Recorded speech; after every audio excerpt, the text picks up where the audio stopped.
முத்தை தருபத்தி திருநகை அத்திக்கிரை சத்தி சரவண முத்தி குருவித்து குருபர என ஓதும்.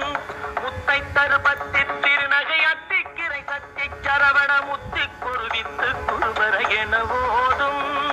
முக்கட்பரமக்கு சுருதியின் முற்பட்டது கற்பித்திருவரும் முப்பத்து முவர்க்கத் தமரரும் அடிபேண.